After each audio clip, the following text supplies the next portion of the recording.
दोस्तों, नमस्ते, जय माता दी। मैं अपने चैनल सोनम मोदी लोकगीत नेहा मोदी लोकगीत दोनों पे आप लोग का स्वागत करते हैं। छोटा सा बहुत ही प्यारा बन्ना बन्नी गीत लेके आई हूँ। आप लोग सुनिएगा, प्लीज करिएगा, कमेंट बॉक्स में जरूर बताइएगा कैसा लगा। तो चलिए मैं सुनाती हूँ, आप लोग सुनिए।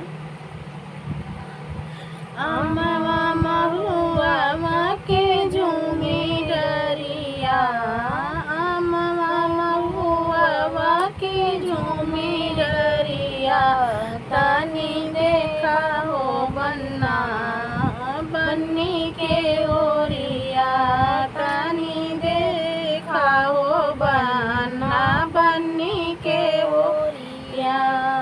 महुआ के झूमी डरिया, महुआ के झूमी डरिया, तानी देखा हो बन्ना बन्नी के ओरिया, तानी देखा हो बन्ना बन्नी के ओरिया।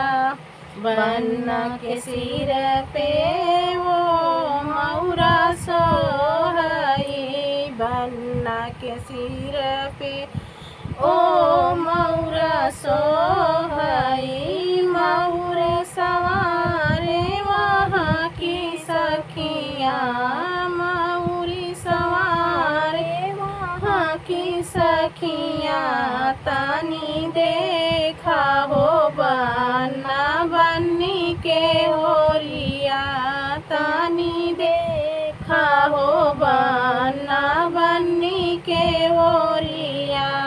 महुआ के झूमी डरिया, महुआ के झूमी डरिया, तानी देखा हो बन्ना बन्नी के ओरिया, तानी देखा हो बन्ना बन्नी के ओरिया।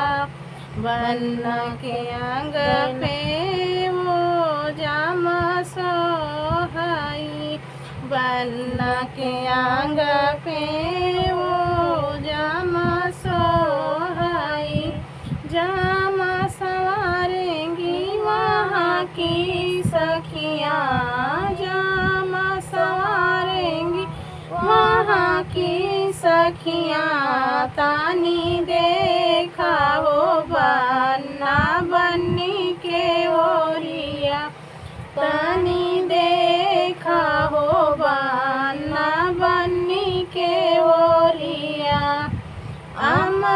महुआ के झूमी डरिया, महुआ के झूमी डरिया, तानी देखा हो बन्ना बन्नी के ओरिया, तानी देखा हो बन्ना बन्नी के ओरिया।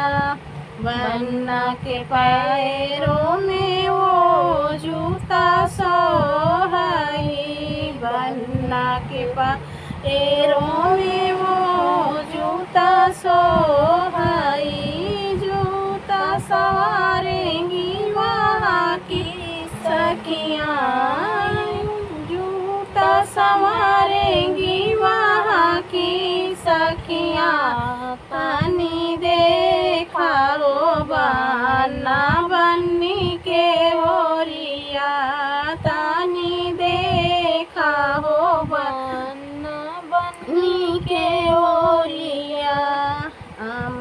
महुआ के झूमी डरिया, महुआ